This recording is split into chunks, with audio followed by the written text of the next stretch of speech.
জলে ভাসল শহর। মাত্র দুদিনের বৃষ্টিতে মালদার ইংরেজবাজার পৌরসভার একাধিক ওয়ার্ড জলমগ্ন। কোথাও হাঁটু জল, আবার কোথাও বাড়ির ভেতরে জল, রাস্তাঘাট জলমগ্ন। গত দুদিনের বৃষ্টির জেরে আজ সকাল থেকে এই ভয়াবহ ছবি ইংরেজবাজার পৌরসভার ২০ নম্বর ওয়ার্ডের সুভাষপল্লী, সর্বমঙ্গলাপল্লী সহ বেশ কিছু ওয়ার্ডের একাধিক জায়গা। জল ঢুকেছে মালদা মেডিকেল কলেজ হাসপাতালে। হাসপাতালের জরুরি বিভাগের বারান্দায় জল, ফলে জল পেরিয়ে যাতায়াত করতে হচ্ছে রোগী এবং আত্মীয়দের। সব মিলিয়ে গত দুদিনের বৃষ্টিতে যেন বন্যা পরিস্থিতির রূপ নিয়েছে শহর ইংরেজবাজার। জলমগ্ন এলাকার বাসিন্দাদের বক্তব্য, সারা জীবনের সমস্যা এটি।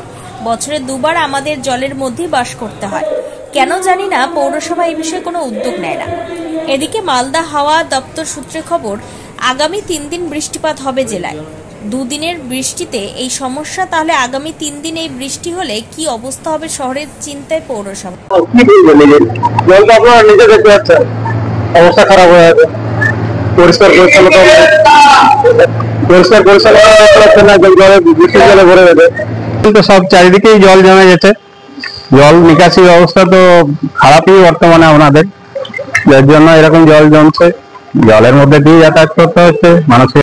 টানা মানে আমাদের জন্ম হচ্ছে এখান থেকেই, ঠিক আছে। দীর্ঘ ৩০-৩৫ বছর ধরে আমরা এখানে আছি। দীর্ঘদিনে আমাদের সমস্যা, এটাকে বলতে পারেন যে মালদার ভেনিস বলতে পারেন আপনারা, সুন্দরভাবে বলতে পারেন যে মালদার ভেনিস। কি অবস্থা এখানকার? খুব বাজে অবস্থা। প্রত্যেকটা গলিতে ১ হাঁটু করে জল। এই তো জল ভেঙে ভেঙে যাচ্ছি। সকালবেলা বেরিয়েছিলাম দুধ আনতে, দুধ নিয়ে যাচ্ছি কষ্ট করে করে।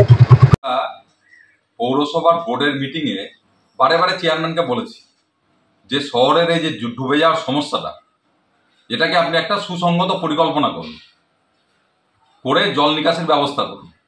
কিন্তু দেখছি প্রতি বছর কাঁচা নালা কেটে ড্রেন তৈরি করে কোটি কোটি টাকা প্রতি বছর নষ্ট হচ্ছে, কিন্তু জলের সমস্যা দূর হচ্ছে না।